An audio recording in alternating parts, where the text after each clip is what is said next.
Don't try to negotiate now. You already missed it.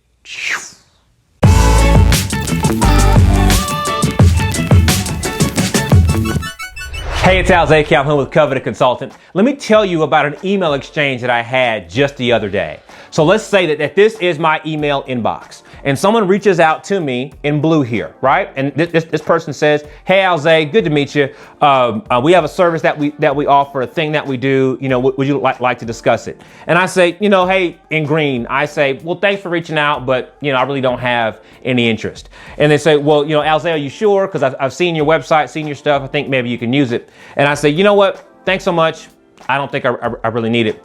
And then this person says, Al Zay, could you explain to me why you don't need the service?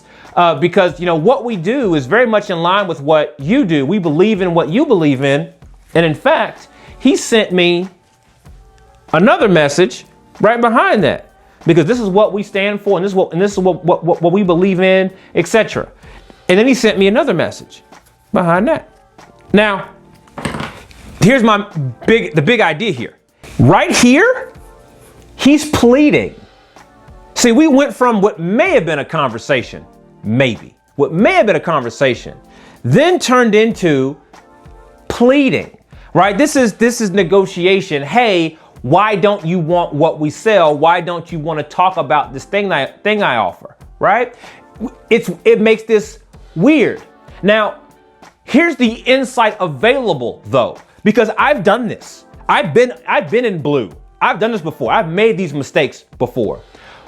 If you notice the words I just described, when he got here, his tone changed. When he got here, it was, but Al Zay, I know this service really fits you. But Al Zay, we stand for what you stand for. But Al Zay, I've seen your website, I've seen your stuff, I've seen your material, etc., etc. And he was beginning to speak with more specificity.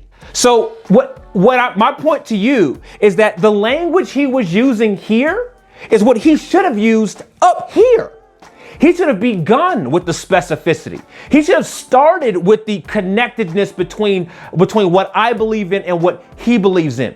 He should have started with aggressive relevance. But here's the thing though, it's a fact of life. We don't talk about this. Sometimes you don't realize what you should have said until you get to the end of the conversation. Sometimes you have to finish the entire conversation and realize, oh my God, what I should have said, what I should have done was down here. And I should have put that at the very beginning of the conversation. Sometimes you just don't figure it out until you get to the end. I'm telling you, what I've learned in my own business is to realize when I've done this and to begin to use these comments up front. And what I find is that people respond a whole lot better. But I've had to go through the iterations. I have to go through the emotions, go through the disappointment of making this mistake. So I'm offering the same chance of improvement to you is when you do this, because eventually you will do this. When you do this and you realize that you've made the mistake, look at how clearly you communicated down here. Take that emotion, take that relevance, and begin your conversations with that emotion and that level of relevance.